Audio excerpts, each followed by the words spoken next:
Oi pessoal, tudo bem? Nesse vídeo nós falaremos sobre as teorias ácido-base.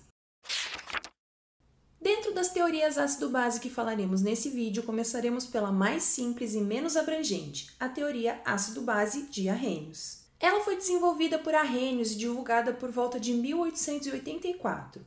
Nela, ele classificava como ácido a substância que contém hidrogênio e é capaz de formar o íon H+ em água. Já a base é a espécie capaz de produzir íon hidróxido em solução aquosa. Vamos pegar como modelo a reação ácido-base de Arrhenius mais famosa. Nela, o hidróxido de sódio reage com o ácido clorídrico, produzindo cloreto de sódio e água, uma famosa reação de neutralização. Segundo a teoria de Arrhenius, NaOH é a base, pois é capaz de gerar íons hidróxido em água. Já o HCl é a espécie ácida, que é capaz de liberar íons H+ em água. Ambos reagem para formar um sal e água. Nessa segunda reação, temos o gás amônia reagindo com água e formando íons amônio e hidroxila. É o que acontece quando preparamos o hidróxido de amônio. A amônia é considerada base de Arrhenius, pois é capaz de produzir íons hidróxido. Como a água perde um H+, ela é considerada a espécie que age como ácido nessa reação.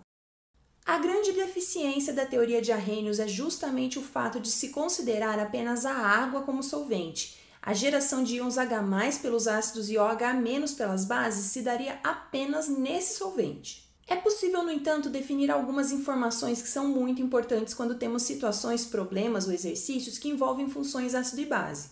Quais são as espécies consideradas fortes? Os ácidos fortes são aqueles que em solução são totalmente desprotonados e são 7 ácidos. Dos halogênios são HCl, o ácido clorídrico, HBr, o ácido bromídrico e HI, o ácido iodídrico. Então temos o ácido nítrico, HNO3, os ácidos clórico, hiperclórico e, é claro, o ácido sulfúrico. Os demais ácidos são considerados fracos. Para as bases fortes, temos aqueles hidróxidos do grupo 1, como o hidróxido de sódio, hidróxido de potássio. Dentre os metais alcalino-terrosos, temos os hidróxidos de cálcio, estrôncio e bário. E também os óxidos desses mesmos metais que são capazes de gerar hidróxido em solução, que é o caso do óxido de sódio ou óxido de cálcio, por exemplo. Passemos então para a segunda teoria ácido-base que vamos abordar, a teoria de Bronsted e Lowry, que surgiu por volta de 1923. São dois cientistas que desenvolveram esse conceito separadamente. No dia a dia, acabamos falando apenas ácido de Bronsted. Nessa teoria, o ácido é um doador de íons H+, e a base é a receptora ou aceitadora do íon H+ gerado pelo ácido.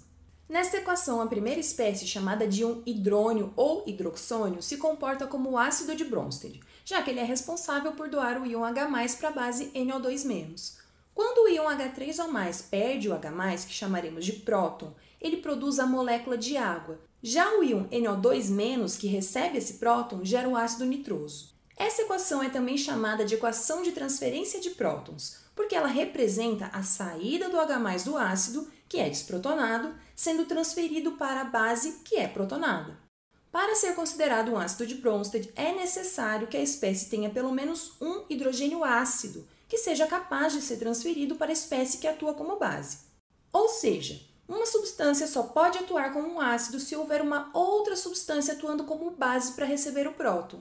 Então, por mais que a gente chame HCl de ácido, ele só atuará como tal se houver uma espécie receptora de prótons. Falando em ácido, por que nessas equações nós não representamos o íon H+, mas sim o íon hidrônio, H3 ou mais? O que ocorre é que o íon H+ não ocorre isoladamente. Por ser a espécie ácida mais forte que existe, ele não permanece sozinho por tempo suficiente em solução para ser detectável. Ele é muito reativo.